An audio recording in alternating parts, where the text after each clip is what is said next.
চরিত্র নিয়ে কথা বলেছে না? আমার নবীজির চরিত্র নিয়ে চরিত্রে আঘাত করেছে, আমার নবীজিকে গালি দিয়েছে ওই পুরোহিত। আর আমার দেশের মাওলানা সাহেবরা তাদের মূর্তি পাড়া দেওয়ার জন্য উঠে পড়ে লেগেছে। আমার দেশের মৌলানা সাহেবরা মূর্তি পাড়া দেওয়ার জন্য উঠে পড়ে লেগেছে, আর তারা আমার নবীজির চরিত্র নিয়ে আঘাত করতেছে। এমন মুসলমান আমরা হয়েছি যে মৌলানা সাহেব মূর্তি পাড়া দেওয়ার কথা বলেছে, আমাদের বুঝতে বাকি রয় নাই তিনি বুট পাওয়ার জন্য এই কথা বলেছেন, ঠিক কিনা? তিনি বুট পান, আর যেই পান তিনি সারাদিন সারা রাত গিয়ে মন্দিরে গিয়ে মূর্তি পাহারা দেন, কোনো বাধা নেই, আমরা কেউ মূর্তি পাহারা দিব না, ঠিক কিনা? ইব্রাহিম আলাইহিস সালাম এই পৃথিবীর জমিনে এসেছেন মূর্তি ভাঙার জন্য, আমাদের নবীজি এই পৃথিবীর জমিনে এসেছেন মূর্তি ভাঙার জন্য, ঠিক কিনা? আমাদের নবীজি যেই দিন এই পৃথিবীর জমিনে আগমন করেছেন, যেই দিন রবিউল আউয়াল মাসের 12 তারিখ সুবহে সাদিকের সময়, ওই রাত্রিতে খাজা আব্দুল মুত্তালিব কাবা ঘরের পাশে ছিলেন। তিনি বলেছেন, খাজা আব্দুল মুত্তালিব বলেন, আমার বেটা আব্দুল্লাহর সন্তান মোহাম্মদ যেই দিন জন্মগ্রহণ করেছে, আমি খাজা আব্দুল মুত্তালিব আমার নিজ চোখে দেখেছি কাবা ঘরের আশেপাশে যত মূর্তি ছিল সবগুলা উপর হয়ে ভেঙে পড়েছেন। সুবহানাল্লাহ। মূর্তি ভাঙার জন্য ইসলামের আবির্ভাব হয়েছে, মূর্তি ভাঙার জন্য আমার নবীজি এসেছেন, মূর্তি ভাঙার জন্য আমাদের আদি পিতা ইব্রাহিম আলাইহিস সালাম এসেছেন, মূর্তি পাহারা দেওয়ার জন্য নয়, মূর্তি পাহারা দেওয়ার জন্য নয়। তাদের ধর্ম তারা পালন করবে, আমরা আমাদের ধর্ম পালন করব, তাদেরকে আঘাত করব না।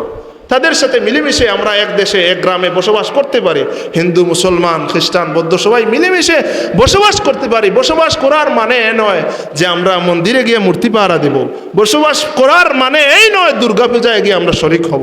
এই যে সামনে দুর্গাপূজা আসতেছে না, এই নয় যে মহব্বতের মানে এই নয় যে দুর্গাপূজায় গিয়ে তাদের সাথে তালে তাল মিলিয়ে কি উৎসব যার কি যেন একটা বলে না, ধর্ম যার যার উৎসব সবার, এটা নয়, ধর্ম যার যার উৎসব তার, ঠিক কিনা? প্যারা হাজিরিন, আমার নবী সাল্লাল্লাহু আলাইহি ওয়াসাল্লাম কেমন নবী ছিলেন, কেমন সুন্দর ছিলেন, কেমন চেহারার অধিকারী ছিলেন। আল্লাহ সুবহানাহু ওয়া তাআলা নবী রাসূলগণের মধ্যে হযরতে ইউসুফ আলাইহিস সালামকে সবচেয়ে সুন্দর করে সৃষ্টি করেছেন। ইউসুফ আলাইহিস সালামের বর্ণনা আমাদের নবীজি সাল্লাল্লাহু আলাইহি ওয়াসাল্লাম নিজে বর্ণনা করেছেন। মেরাজের রজনীতে গিয়ে তৃতীয় আসমানে ইউসুফ আলাইহিস সালামের সাথে আল্লাহর হাবিব সাক্ষাৎ করেছিলেন। মেরাজ থেকে আসার পরে ইউসুফ আলাইহিস সালামের কথা আমাদের নবীজি বর্ণনা করেছেন। ইউসুফ আলাইহিস সালামকে আল্লাহ সৌন্দর্যের সমস্ত সৌন্দর্যের অর্ধেক দিয়েছেন। সুবহানাল্লাহ। এত সুন্দর ছিলেন ইউসুফ আলাইহিস সালামের সৌন্দর্যে পাগল হয়ে মিশরের রমণী, মিশরের রানী জুলাইখা প্রেমে পাগল হয়ে গিয়েছিল। জুলাইখা ইউসুফ আলাইহিস সালামের প্রেমে পাগল হয়ে গিয়েছিল। জুলাইখাকে ওই সময় মিশরের অন্যান্য রমণীরা অপবাদ দিল, ঠাট্টা বিদ্রুপ করল। জুলাইখা, তোমার সামান্য দাস ইউসুফের প্রেমে তুমি কেন এত পাগল হলে? ইউসুফ তো তোমার ঘরের দাস, ইউসুফ তো তোমার ঘরের দাস, তুমি তার প্রেমে কেন পাগল হলে? জুলাইখা তাদেরকে দাওয়াত দিলেন। জুলাইখা মনে মনে ভাবলেন, আমি যেই জন্য পাগল হয়েছি তোমরা তো তাকে দেখো নাই। তাদেরকে দাওয়াত দিলেন। রাতের বেলা তারা রাতের ডিনার করবে, রাতের খাবার খাবে। খাবার খাওয়ার পরে জুলাইখা ওই রমণীদেরকে ফল দিলেন খাওয়ার জন্য। ফল তারা চাকু দিয়ে কেটে কেটে খাবেন। ওই সময় ইউসুফ আলাইহিস সালাম তাদের কাছে আসলেন। ইউসুফ আলাইহিস সালামের সৌন্দর্য দেখার পরে তারা হাতের ফল কাটা বাদ দিয়ে তাদের হাতে চাকু চালাতে লাগলো। তারা বুঝতে পারলো না, হাত থেকে জর করে রক্ত পড়লো, তারা বুঝতে পারলো না কেন।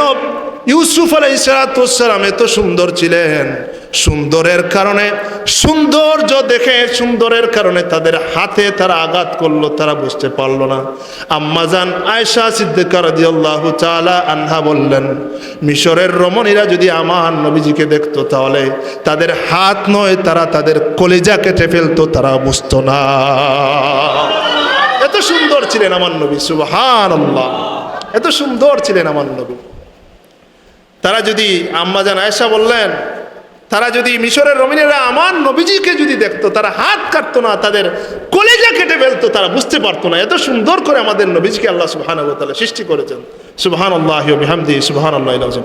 দুরূদ শরীফ পড়েন। আল্লাহুম্মা সাল্লি আলা সাইয়্যিদিনা মাওলানা মুহাম্মদ ওয়া আলা আলি সাইয়্যিদিনা মাওলানা মুহাম্মদ। আল্লাহুম্মা সাল্লি আলা সাইয়্যিদিনা মাওলানা মুহাম্মদ ওয়া আলা আলি সাইয়্যিদিনা মাওলানা মুহাম্মদ।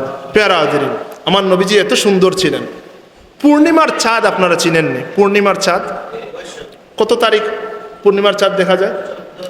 14 তারিখের দিন, 15 তারিখের রাত পূর্ণিমার চাঁদ কত সুন্দর দেখা যায়। গত মাসে, এই মাসের পূর্ণিমার চাঁদ এই 14 তারিখের রাতে আমি এরকম দেখি না, দেখার সময়ও পাই না। একজন আমাকে কল দিয়ে বলতেছে, ভাই আজকের চাঁদ দেখেছেন নি? বলে চাঁদের কি হয়েছে? বলে এত সুন্দর করে দেখা যায়। আমি তার কোথায় বের হয়ে দেখলাম, হ্যাঁ এত সুন্দর। আমার মোবাইল দিয়ে ফটোও তুলেছি, এত সুন্দর পূর্ণিমার চাঁদ। পূর্ণিমার চাঁদ এত সুন্দর।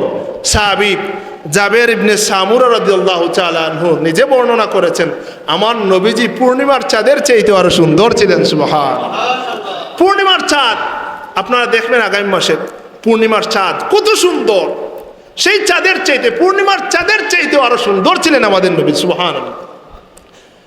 জাবের ইবনে সামুরা রাদিয়াল্লাহু তাআলা আনহু বর্ণনা করেন, রাআইতু রাসূলুল্লাহি সাল্লাল্লাহু আলাইহি ওয়াসাল্লাম, তিনি বলেন আমি রাসূল সাল্লাল্লাহু আলাইহি ওয়াসাল্লামকে দেখেছি, ফি লাইলাতিন ইদহিয়াতিন ওয়া আলাইহি হুল্লাতুন হামরা, আমি পূর্ণিমার চাঁদের রাতে আল্লাহর হাবিবকে লাল চাদর এবং লুঙ্গি পরিহিত অবস্থায় দেখেছি।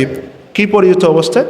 লাল চাদর আর লুঙ্গি পরিহিত অবস্থায় পূর্ণিমার রাতে আমি আল্লাহর হাবিবকে দেখেছি। সুবহানাল্লাহ। তারপরে জাবের ইবনে সামুরা রাদিয়াল্লাহু তাআলা আনহু বলেন, ফাজআলতু আনজুরু ইলাইহি ওয়া ইলাল কমার, তারপরে ওই রাতে আমি একবার পূর্ণিমার চাঁদের দিকে তাকালাম আর আরেকবার আমার নবীজির চেহারার দিকে তাকালাম। একবার চাঁদের দিকে তাকাই, আরেকবার আমার নবীজির চেহারার দিকে তাকাই। জাবের ইবনে সামুরা রাদিয়াল্লাহু তাআলা আনহু বলেন, ফালাহুয়া ইনদি আহসানু মিনাল কামার, আমার কাছে মনে হলো পূর্ণিমার চাঁদের চাইতে আমার রাসূল বেশি সুন্দর। জাবের ইবনে সামুরা রাদিয়াল্লাহু তাআলা কি বললেন? আমার কাছে মনে হলো পূর্ণিমার চাঁদের চাইতে আমার রাসূল বেশি সুন্দর। সুবহানাল্লাহ। পূর্ণিমার চাঁদের চাইতে আমার রাসূল আরো বেশি সুন্দর। আল্লাহর হাবিবের সাহাবী আহলে সুফফার অন্যতম সদস্য হযরত আবু হুরায়রা রাদিয়াল্লাহু তাআলা আনহুর বর্ণনায়, আবু হুরায়রা রাদিয়াল্লাহু তাআলা আনহু এমন সাহাবী ছিলেন, ইসলাম গ্রহণ করার পরে আল্লাহর হাবিবের সাথে সর্বদা থাকতেন। মসজিদে নববীতে বসে থাকতেন, মসজিদে নববীতে ঘুমাতেন, মসজিদে নববীতে খেতেন। আল্লাহর নবীজিকে কেউ হাদিয়া দিলে আল্লাহর নবীজি তাদেরকে খাওয়াতেন। আহলে সুফফার সদস্য যারা, তাদেরকে খাওয়াতেন। আবু হুরায়রা রাদিয়াল্লাহু তাআলা আনহু সব সময় আল্লাহর নবীজির সাথে ছিলেন। আবু হুরায়রা রাদিয়াল্লাহু তাআলা আনহু নিজে বলেছেন আল্লাহর নবীজি কেমন সুন্দর ছিলেন। আবু হুরায়রা রাদিয়াল্লাহু তাআলা আনহু বলেন, মা রাআইতু শাইআন আহসানা মিন রাসূলিল্লাহি সাল্লাল্লাহু আলাইহি ওয়াসাল্লাম। আবু হুরায়রা বলেন, আমি আল্লাহর হাবিবের চাইতে সুন্দর আর কোনো বস্তু আমার চোখে দেখি নাই। আল্লাহর হাবিবের চাইতে আমি আর কোনো সুন্দর কোনো বস্তু দেখি নাই। তিনি বলেছেন, কাআন্না শামসা তাজরি ফি ওয়াজহিহি, কেমন জানি মনে হতো সূর্যের আলো আমার নবীজির চেহারায় বিচ্ছুরিত হতো। সুবহান। সূর্যের তেজ কেমন, সূর্যের দিকে তাকানো যাবে? সূর্যের তেজের দিকে তাকানো যায় না। কেমন জানি আবু হুরায়রা রাদিয়াল্লাহু তাআলা আনহু বলেন, কেমন জানি সূর্যের তেজ সূর্যের আলো আল্লাহর নবীজির চেহারা থেকে বিচ্ছুরিত হতো। সুবহানাল্লাহ, এত সুন্দর ছিলেন আমার নবীজি। সুবহানাল্লাহ। আম্মা জান আয়েশা সিদ্দিকা রাদিয়াল্লাহু তাআলা আনহা বলেন, আমি একদিন আমার ঘরে সুই সুতা নিয়ে কাঁথা সেলাই করতেছি, কাপড় সেলাই করতেছি। হঠাৎ করে আমার হাত থেকে সুই পড়ে গেল, সুচ পড়ে গেল। বাতিও নাই, বাতিও নেমে গেছে। আমি আমার সুই খুঁজে পাচ্ছি না। এমন সময় আল্লাহর হাবিব আমার ঘরে আল্লাহর হাবিব প্রবেশ করলেন। আল্লাহর হাবিব ঘরে প্রবেশ করার সাথে সাথে আল্লাহর হাবিবের জিসিম মুবারকের আলোর কারণে আমার হারানো সুই আমি খুঁজে পেয়েছি। সুবহানাল্লাহ, এত সুন্দর আমার নবী। সুবহানাল্লাহ, আল্লাহর নবীজির জিসিমের আলোতে হারানো সুই আম্মা জান আয়েশা খুঁজে পেয়েছেন। সুবহানাল্লাহ, কেমন নবীজি ছিলেন। সুবহানাল্লাহ, সেই নবীজির উম্মত আমরা হতে পেরে খুশি না বেদার? একবার মন থেকে পড়ি আলহামদুলিল্লাহ। প্যারা হাদিরিন, আল্লাহর নবীজি সাল্লাল্লাহু আলাইহি ওয়াসাল্লাম শেষ জমানায় অসুস্থ ছিলেন খুব বেশি। একবার অসুস্থ হলে আবার সুস্থ হয়েছেন, অসুস্থ হলে আবার সুস্থ হয়েছেন। এরকম দিনকাল গেছে। শেষ জমানায় ইন্তেকালের আগ মুহূর্তে, শেষ জমানায় যখন ইন্তেকাল হয়েছে, শেষ সোমবার আল্লাহর নবীজি দুনিয়াতে থাকাকালীনও শেষ জমানায় আবু বকর রাদিয়াল্লাহু তাআলা আনহু দাঁড়ালেন হুজরা মুবারক থেকে। যখন পর্দা সরালেন, আমি দেখলাম কুরআনের পাতা যেইভাবে, পাতা উল্টালে যেইভাবে নূর চমকায়, সেইভাবে কুরআনের পাতার মতন আল্লাহর নবীজির চেহারা থেকে নূর চমকাচ্ছে। সুবহানাল্লাহ, এত সুন্দর লাগতেছে। আমরা ওই সময় আল্লাহর নবী ওই সময় ফাতাবাসসামা, আল্লাহর নবী ওই সময় মুচকি আসলেন, আর আমরা আল্লাহর নবীজিকে দেখে খুশিতে একেবারে আত্মহারা হয়ে গেলাম। সুবহানাল্লাহ। তারপরে আবু বকর রাদিয়াল্লাহু তাআলা আনহু যায় নামাজ থেকে ফিরে আসতে চাইলেন। তিনি মনে করলেন যে আল্লাহর হাবিব মনে হয় নামাজে এসে শরিক হবেন।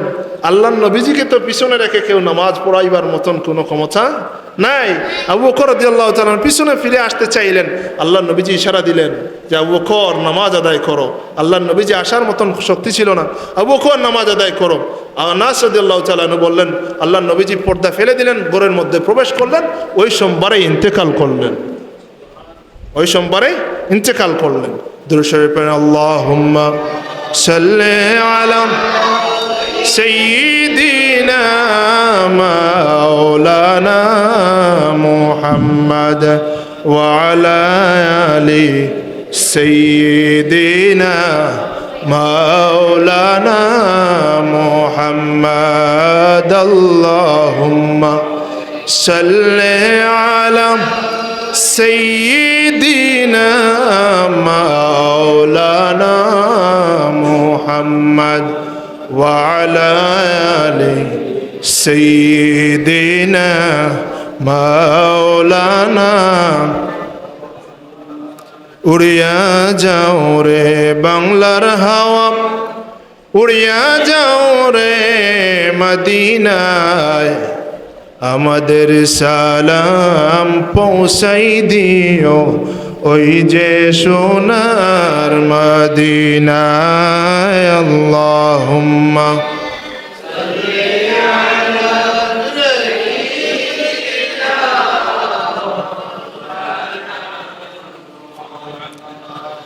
ওয়া আলা আলি সাইয়্যিদিনা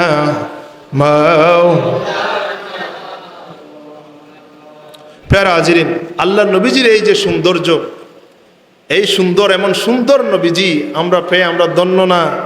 ধন্য হই নাই? ধন্য হয়েছে। আমরা খুশি না বেদার? খুশি। এত সুন্দর নবীজি আল্লাহ সুবহানাহু ওয়া তাআলা আমাদেরকে দান করেছেন। আদম থেকে ঈসা পর্যন্ত কোনো নবীজিকে আমাদের নবীজির মতন সুন্দর আকৃতি দিয়ে আল্লাহ সৃষ্টি করেন নাই। সুবহানাল্লাহ। এই নবীজি আমাদের নবীজি মুহাম্মদুর রাসূলুল্লাহ সাল্লাল্লাহু আলাইহি ওয়াসাল্লাম। এখন আমরা শুনবো, এতক্ষণ শুনলাম আমরা নবীজির জিসিম মুবারকের সৌন্দর্য। এখন আমরা শুনবো খুলুক, নবীজির চরিত্র কেমন। নবীজির চরিত্র, প্রথমে যে হাদিস বর্ণনা করেছি আমি, আম্মা জান আয়েশা সিদ্দিকা রাদিয়াল্লাহু তাআলা আনহা বলেছেন, কানা খুলুকুহুল কুরআন। আল্লাহর নবীজির চরিত্র হচ্ছে কুরআন। কুরআন। আল্লাহর নবীজি, আমরা যে মিলাদুন নবীর মাহফিল করি অথবা সিরাতুন নবীর মাহফিল করি, কোনো সমস্যা নেই। সিরাতুন নবী, মিলাদুন নবী মাহফিলে মিলাদুন নবী যেই নামেই হোক কোনো সমস্যা নেই। সিরাতুন নবী মানে কি? সিরাতুন নবী মানে সিরাত মানে নবীজির চরিত্র। সুবহানাল্লাহ। নবীজি কেমন কেমন চলেছেন, জীবনযাপন কেমন করেছেন, নবীজি তার ব্যক্তি জীবনকে কিভাবে সাজিয়েছেন, নবীজি তার পারিবারিক জীবন কিভাবে সাজিয়েছেন, নবীজি তার সামাজিক জীবনকে কিভাবে সাজিয়েছেন, নবীজি তার রাষ্ট্রীয় জীবনকে কিভাবে সাজিয়েছেন, এটাই তো চরিত্র। সুবহানাল্লাহ। আম্মা জান আয়েশা সিদ্দিকা রাদিয়াল্লাহু তাআলা আনহা বর্ণনা করেন, আয়েশা সিদ্দিকা রাদিয়াল্লাহু তাআলা আনহা রাসূলুল্লাহ সাল্লাল্লাহু আলাইহি ওয়াসাল্লামের সাথে শেষ জামানায় সবচেয়ে বেশি ছিলেন।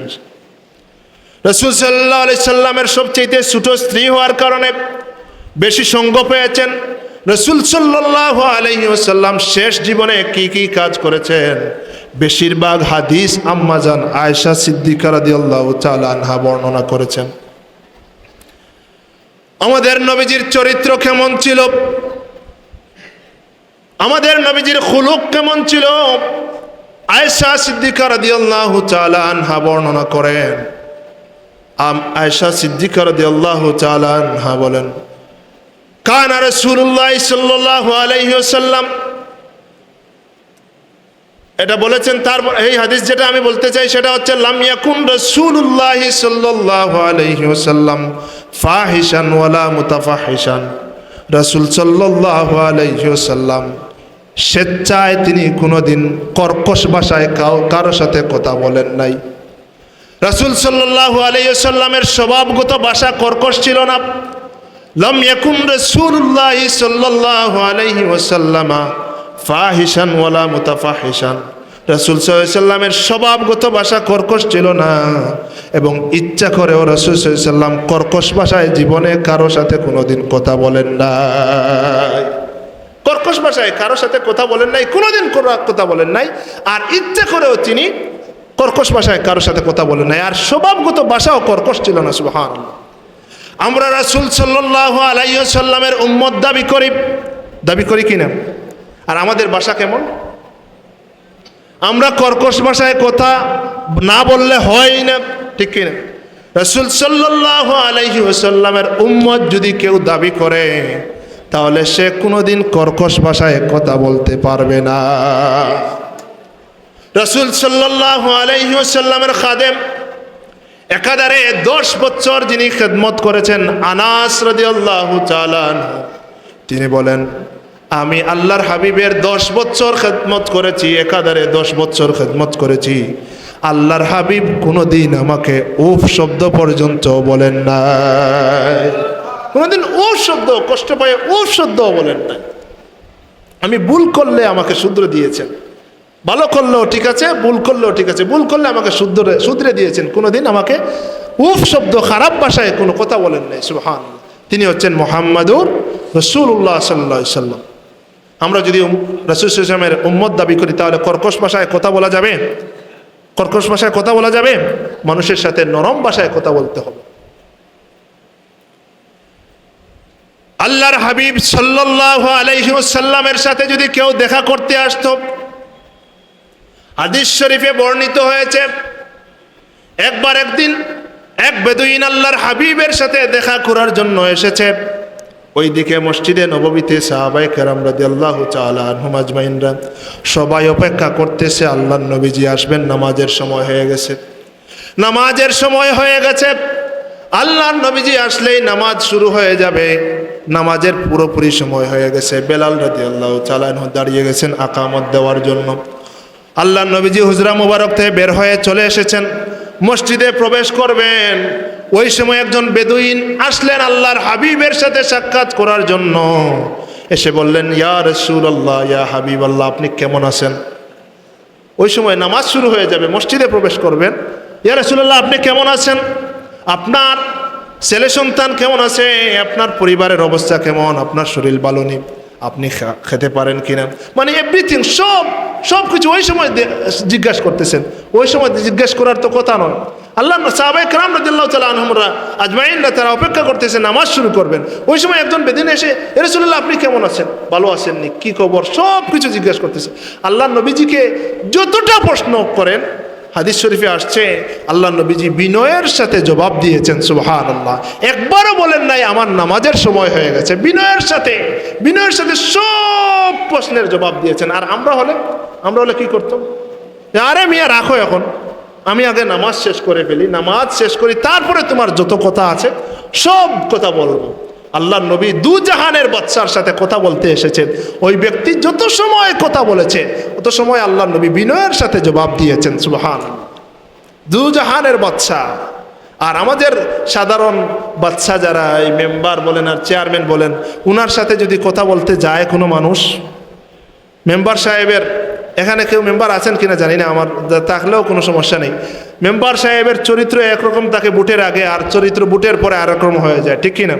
বুটের পরে মেম্বার চেয়ারম্যান সাহেবের ঘুম 12টার আগ পর্যন্ত ভাঙে না, তার সাথে তো কথা বলা দূরের কথা। আল্লাহ নবীজির চরিত্র কেমন ছিল? ওই মেম্বার বলেন, চেয়ারম্যান বলেন, আর সমাজের গণ্যমান্য ব্যক্তি বলেন, যদি নবীজির উম্মত দাবি করে তাহলে নবীজির আদর্শ তার ভিতরে বাস্তবায়ন করা লাগবে, ঠিক কিনা? আমাদের নবীজির সাথে ওই বেদুইন যত সময় কথা বলেছেন তত সময় বিনয়ের সাথে জবাব দিয়েছেন সুবহানাল্লাহ। হাদিস শরীফে আসছে ওই ব্যক্তি যতক্ষণ পর্যন্ত আল্লাহ নবী থেকে বিদায় না নিয়েছেন ততক্ষণ আল্লাহ নবী বিদায় নেন নাই সুবহানাল্লাহ। আল্লাহ নবীর কাছ থেকে যখন বিদায় নিয়েছেন ইয়া রাসূলুল্লাহ, ঠিক আছে আমি চলে যাই, তখন তিনিও বলেছেন ঠিক আছে চলে যাও সুবহানাল্লাহ। আম্মা জান আয়েশা সিদ্দিকা রাদিয়াল্লাহু তাআলা আনহা বললেন, ওয়ালা সাখাবান ফিল আসওয়াক, রাসূল সাল্লাল্লাহু আলাইহি ওয়াসাল্লাম হাট বাজারে যখন যেতেন কোনোদিন উচ্চ আওয়াজে কথা বলতেন না। হাট বাজারে গেলে আল্লাহ নবী কোনোদিন উচ্চ আওয়াজে কথা বলতেন না। এটা আমার নবীর চরিত্র সুবহানাল্লাহ। আমরা হাট বাজারে গেলে উচ্চ আওয়াজ ছাড়া কথা বলতেই জানি না। বাজারে গেলেই চোখ কোথায় বসি? হোটেলে বসি।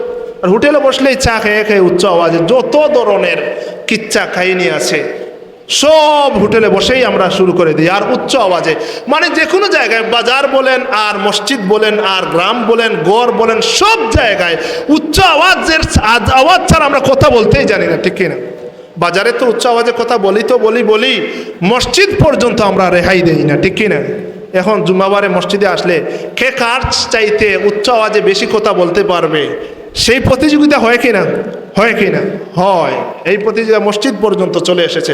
আল্লাহ নবীজি বাজারে গেলে উচ্চ আওয়াজে কথা বলতেন না, মানে বাজারে গেলে উচ্চ আওয়াজে কথা বলতেন না, মানে মসজিদে উচ্চ আওয়াজে কথা বলা যাবে না। উচ্চ আওয়াজে কর্কশ ভাষায় কথা বলা যাবে না, উচ্চ আওয়াজেও কথা বলা যাবে না। এটা আমার নবীজির বৈশিষ্ট্য নয় সুবহানাল্লাহ। আল্লাহ নবীজির উম্মত যদি কেউ দাবি করে তাহলে উচ্চ আওয়াজে কথা বলতে পারবে না, কর্কশ ভাষায় কথা বলতে পারবে না। আর বাজার এমনিতেই নিকৃষ্ট স্থান। আল্লাহ নবী বলেছেন, আবগাদুল বিলাদে ইলাল্লাহি আসওয়াকুহা, বাজার আল্লাহর কাছে সবচেয়ে নিকৃষ্ট স্থান হচ্ছে বাজার সমূহ। এখন দুনিয়ার পারিবারিক কাজ প্রয়োজনে, ব্যক্তির প্রয়োজনে আমরা বাজারে যেতে হয়। বাজারে গেলে আমাদের যেইভাবে আমাদের ইজ্জত রক্ষা হবে, চরিত্র রক্ষা করা যায়, সেইভাবে আমাদের চলতে হবে কিনা, যদি আমরা নবীজির উম্মত দাবি করে। আল্লাহ পাক আমাদেরকে তৌফিক দান করুক, সবাই পড়ি আমিন। আল্লাহর নবী আয়েশা সিদ্দিকা রাদিয়াল্লাহু তাআলা আনহা বললেন, ওয়ালা ইয়াজজিউ বিসাইয়্যাতি সাইয়্যাতা, আল্লাহর নবীজিকে যদি কেউ কষ্ট দিত তাহলে ওই কষ্টের বিনিময়ে তিনি আবার কষ্ট দ্বারা দিতেন না। অর্থাৎ কেউ যদি আল্লাহ নবীর সাথে খারাপ ব্যবহার করত তাহলে তিনি আবার খারাপ ব্যবহার দ্বারা বদলা দিতেন না সুবহানাল্লাহ। কেমন রাসূল! আমাদের সাথে যদি কেউ খারাপ আচরণ করে তাহলে যতক্ষণ পর্যন্ত এর বদলা না দিব আমরা, ততক্ষণ পর্যন্ত আমরা বাতই খাই না, ঠিক কিনা? আমরা ওয়াদা করি যে আমাকে একটা গালি দিয়েছে তাকে আমি 10টা গালি না দেওয়া পর্যন্ত ঘুমাবো না। যে আমার বাবাকে গালি দিয়েছে তার বাবাকে আমি 14টা গালি না দেওয়া পর্যন্ত আমি ঘরে ফিরে যাব না, ঠিক কিনা? যে আমাকে একটা আঘাত করেছে তাকে আমি 10টা আঘাত না দিয়ে ঘরে ফিরে যাব না, এরকম ফোন করি কিনা আমরা? আল্লাহর নবীজিকে মানুষ কষ্ট দিয়েছে কিনা? ওই সময়ের মুশরিকরা, বেঈমানরা কত কষ্ট দিয়েছে, তারপরও আল্লাহর নবীজি তাদের জন্য কোনোদিন বদদুয়া করেন নাই সুবহানাল্লাহ। তাদেরকে কোনোদিন গালি দেন নাই। এটা আমার নবীর চরিত্র সুবহানাল্লাহ। আল্লাহর নবীজির চরিত্র যদি আপনার ভিতরে বাস্তবায়ন করতে পারেন, এই ধরনের মিলাদুন নবীর মাহফিল সফল হবে। যদি চরিত্র আল্লাহর নবীজির আদর্শ আপনার ভিতরে বাস্তবায়ন আপনি করতে পারেন তবেই মাহফিল করেন, নাইলে মাহফিল করার কোনো প্রয়োজন নেই। এই যে জায়গায় জায়গায় মাহফিল, মসজিদে মসজিদে মাহফিল, কোনো প্রয়োজন নেই। নবীজির উম্মত যদি দাবি করেন, নবীজির আদর্শে আদর্শিত আগে হন, তারপরে মাহফিল। আমার কথা বুঝেন নাই? কথা একটু কঠিন হয়ে যাচ্ছে। আল্লাহর নবী সাল্লাল্লাহু আলাইহি ওয়াসাল্লাম যতদিন পৃথিবীতে বেঁচে ছিলেন ততদিন পর্যন্ত কষ্ট সহ্য করেছেন। মক্কার কাফির মুশরিক বেঈমানরা আল্লাহর নবীজিকে কষ্ট দিয়েছে কিনা? কষ্ট দিতে দিতে দিতে দিতে মক্কা থেকে বের করে দিয়েছিল, ঠিক কিনা? আল্লাহর নবীজি সাল্লাল্লাহু আলাইহি ওয়াসাল্লাম যেই দিন হিজরত করেছেন, হিজরত করে যাওয়ার সময় পিছন ফিরে আল্লাহর নবীতে চেয়েছেন, পিছন ফিরে তাকিয়েছেন আর কেঁদেছেন, ও মক্কা, তোমাকে ছেড়ে আমি কোনোদিন যেতাম না। তোমার অধিবাসীরা, তোমার বাসিন্দারা যদি আমাকে কষ্ট না দিত, ও মক্কা, তোমাকে ছেড়ে আমি কোনোদিন যেতাম না। মাতৃভূমির জন্য মায়া হয় কিনা? মায়া হয় কিনা? আমাদের দেশের জন্য আমাদের মায়া হয় কিনা? এলাকার জন্য মায়া আছে কি নাই? আছে। আমাদের বিদেশ যারা আমাদের ভাই বাবারা যায়, তারা বিদেশ থেকে দেশে আসার জন্য চটফট করে কিনা? আমরা সাধারণত ঢাকায় লেখাপড়া করেছি, 2 মাস 1 মাস হওয়ার পরে আমরা বাড়িতে আসার জন্য পেরেশান হয়ে যেতাম, বাড়িতে যাব বাড়িতে যাব, ছুটি পেলেই বাড়িতে যেতাম আমরা। আল্লাহর নবী মক্কা ছেড়ে, জন্মভূমি ছেড়ে মদিনায় হিজরত করেছেন। যেই রাতে হিজরত করেছেন, পিছন ফিরে শুধু মক্কার দিকে চেয়েছেন, আরে মক্কা, তোমাকে ছেড়ে আমি যেতাম না। তোমার অধিবাসীরা যদি আমাকে কষ্ট না দিত, আমি তোমাকে ছেড়ে কোনোদিন যেতাম না। এত কষ্ট পাওয়ার পরে আল্লাহর নবী যেই দিন বিজয়ী বেশে মক্কা যখন বিজয় হলো, মক্কায় যখন ফিরে আসলেন, চাইলে আল্লাহর নবীজি প্রতিশোধ নিতে পারতেন, কিন্তু কোনো প্রতিশোধ আল্লাহর নবী নেন নাই। এটাই হচ্ছে আল্লাহর নবীর বৈশিষ্ট্য। সুবহানাল্লাহ। প্রতিশোধের সুযোগ থাকলে প্রতিশোধ না নেওয়া। তোমাকে একজন আঘাত করেছে, কিন্তু তুমি সুযোগ পেয়েছো, এখন 2টা আঘাত করে দিবা না, এটা নবীর বৈশিষ্ট্য নয়। তাকে মাফ করে দাও। তুমি যদি ছাড় দিতে পারো, তোমার আল্লাহ তোমাকে ছাড় দিয়ে দিবেন। সুবহানাল্লাহ। তুমি যদি মজলুম হও, কোনো সময় যদি তুমি মজলুম হও, আর মজলুমের দোয়া আল্লাহ কবুল করেন, আবার যদি তুমি সুযোগ পেয়ে তাকে আবার যদি মজলুম বানিয়ে দাও, তাহলে তোমার মজলুমগিরি শেষ। আল্লাহর কাছে আর তোমার কোনো প্রতিদান থাকবে না। তোমার মজলুম অবস্থাকে যদি আল্লাহর জন্য সঁপে দাও, তুমি সুযোগ পাওয়ার পরে সেই সুযোগ কাজে না লাগালে আল্লাহ তোমাকে এমন সম্মান দিবেন তুমি কল্পনাও করতে পারবে। যদি ছাড় দিতে পারো, তুমি ছাড় দিতে পারো, প্রতিদান মন্দের প্রতিদান মন্দ দ্বারা যদি না দাও, এত বেশি আল্লাহ তোমাকে দিবেন তুমি কল্পনাও করতে পারবে না। সুবহানাল্লাহ পড়বেন না? আল্লাহর নবী সাল্লাল্লাহু আলাইহি ওয়াসাল্লাম মনের আঘাত নিয়ে যেই বছর আল্লাহর নবীজির চাচা আবু তালিব ইন্তেকাল করেছেন, যেই বছর আল্লাহর নবীজির কলিজার টুকরা স্ত্রী আম্মাজান খাদিজা রাদিয়াল্লাহু তাআলা আনহা ইন্তেকাল করেছেন, 2 জন প্রিয় মানুষ যেই বছর ইন্তেকাল করেছেন, আমুল হুজুন যেটাকে বলা হয়, সেই কষ্ট আল্লাহর নবীজি ব্যথায় ব্যতীত হয়ে খুশি মনে তায়েফ গিয়েছিলেন, যে তায়েফের মানুষ মনে হয় আমাকে জায়গা দিবে, আশ্রয় নেওয়ার জন্য তায়েফ গিয়েছিলেন।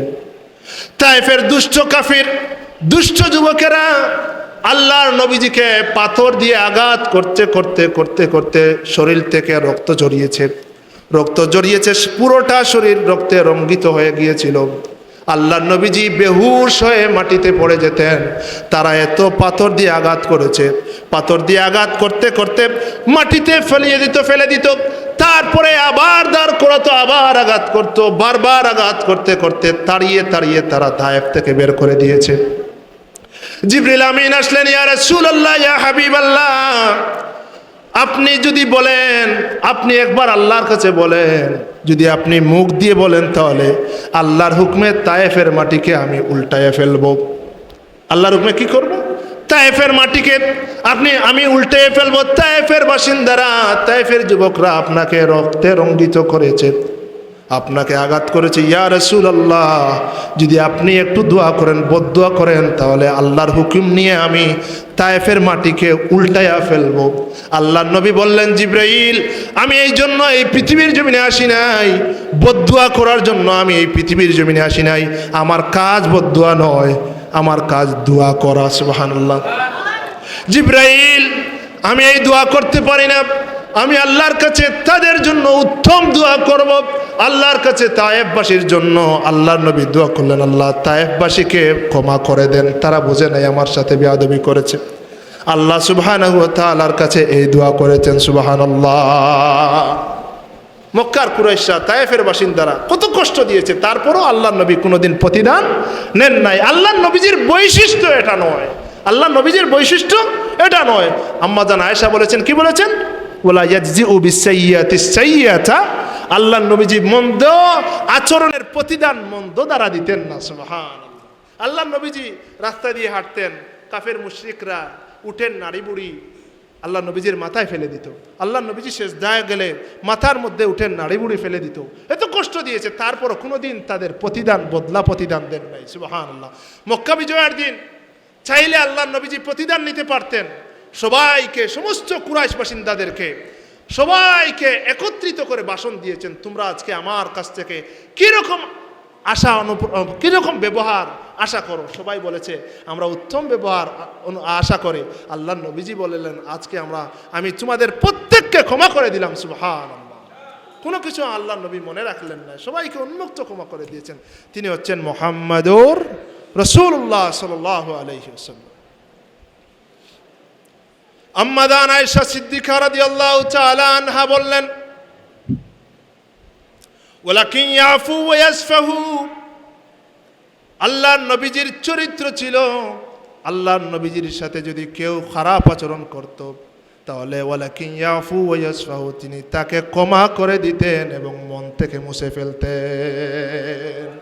তিনি হচ্ছেন মুহাম্মাদুর রাসূলুল্লাহ। তার সাথে যদি কেউ খারাপ আচরণ করত তাহলে তিনি কি করতেন? তাকে ক্ষমা করে দিতেন আর মন থেকে মুছে ফেলতেন। এখন আমরা কতজনকে ক্ষমা করতে পারি? ক্ষমা করার অভ্যাসই আমাদের নাই। যতক্ষণ পর্যন্ত আমরা বদলা নিতে না পারি ততক্ষণ পর্যন্ত আমরা ঘুমাই না, ততক্ষণ পর্যন্ত আমরা খাই না। ছাড় দেন, আল্লাহ আপনাকে বড় করবেন। কোনো ছাড় দেন, ছাড় দিতে থাকেন, আল্লাহ আপনাকে বড় করতে থাকবেন। সুবহানাল্লাহ। আল্লাহর জন্য যদি আপনি ছাড় দেন, আল্লাহর জন্য যদি আপনি নত হন, আল্লাহ আপনাকে বড় করবেন। আল্লাহর নবী বলেছেন, মান তাওয়াদা লিল্লাহ রাফাহুল্লাহ, যে আল্লাহর জন্য নত হবে তাকে আল্লাহ তার মর্যাদা উঁচু করে দিবেন। কত উঁচু করবেন? আকাশচুম্বী করে দিবেন। সুবহানাল্লাহ। মান তাওয়াদা লিল্লাহ রাফাহুল্লাহ। আল্লাহর নবীজির বৈশিষ্ট্য এগুলো ছিল। দুরূদ শরীফ পড়েন, আল্লাহুম্মা সাল্লি আলা সাইয়্যিদিনা মাওলানা মুহাম্মদ ওয়া আলা আলি সাইয়্যিদিনা মাওলানা মুহাম্মদ। আল্লাহুম্মা সাল্লি আলা সাইয়্যিদিনা মাওলানা মুহাম্মদ ওয়া আলা আলি সাইয়্যিদিনা মাওলানা মুহাম্মদ। আম্মা জান আয়েশা সিদ্দিকা রাদিয়াল্লাহু তাআলা আনহা আল্লাহর নবীজির চরিত্র আরো বর্ণনা করেছেন। আম্মা জান যত চরিত্র বর্ণনা করেছেন আল্লাহর নবীর, আমার দ্বারা সম্ভব না সব বর্ণনা করা। আল্লাহর নবীজি সাল্লাল্লাহু আলাইহি ওয়াসাল্লামের চরিত্র আর কেমন ছিল? আম্মা জান আয়েশা সিদ্দিকা রাদিয়াল্লাহু তাআলা আনহা বলেন, মা দরাবা রাসূলুল্লাহি সাল্লাল্লাহু আলাইহি ওয়াসাল্লাম বিয়াদিহি শাইআন কাত্তু ইল্লা আন ইউজাহিদু ফি সাবিলিল্লাহ। আল্লাহর নবীজি সাল্লাল্লাহু আলাইহি ওয়াসাল্লাম আল্লাহর রাস্তায় জিহাদ ব্যতীত কাউকে কোনোদিন নিজ হাতে আঘাত করেন নাই। জিহাদে ব্যতীত, জিহাদে যাওয়া ব্যতীত, যুদ্ধে যাওয়া ব্যতীত জীবনে কোনোদিন কাউকে হাত দিয়ে বিয়াদিহি, তার হাত দিয়ে কোনোদিন কাউকে আঘাত করেন নাই। সুবহানাল্লাহ। আর আমরা কতজনকে আঘাত করেছি হাত দিয়ে? একবার নিজেকে প্রশ্ন করেন না। আমরা আল্লাহ নবীজির উম্মত দাবি করি, জীবনে কোনোদিন যুদ্ধ ব্যতীত নিজের হাত দিয়ে কাউকে কোনোদিন আঘাত করেন নাই। এটা হচ্ছে নবীজির খলক, চরিত্র। সুবহানাল্লাহ। আম্মা জান আয়েশা সিদ্দিকা রাদিয়াল্লাহু তাআলা আনহা বললেন, ওয়ালা দরাবা খাদিমান ওয়া আও ইমরাআতান। আল্লাহর নবীজি সাল্লাল্লাহু আলাইহি ওয়াসাল্লাম ওয়ালা দরাবা খাদিমান আও ইমরাআতান, আল্লাহর নবীজি জীবনে কোনোদিন তার খাদেমকেও আঘাত করেন নাই এবং তার স্ত্রীদেরকেও কোনোদিন আঘাত করেন নাই। সুবহানাল্লাহ। আর আমাদের বর্তমান স্বামীরা স্ত্রীদেরকে প্রতিদিনই আঘাত করে, সবাই না, সবাই সমান নয়। স্ত্রী চুন থেকে পান কষলে আঘাত মিস আছে না নাই? আঘাত মিস হবে না, আঘাত করে। যারা স্ত্রীদেরকে আঘাত করে তারা কাপুরুষ। কাপুরুষ না সুপুরুষ? কাপুরুষ না বীরপুরুষ? কাপুরুষ। যারা স্ত্রীদেরকে আঘাত করে তারা চিরদিনের জন্য কাপুরুষ। খবরদার, যারা স্ত্রী মারার পাওয়ার আছে, তাদের যারা স্ত্রী মারার অভ্যাস আছে, আজ থেকে তওবা করুন।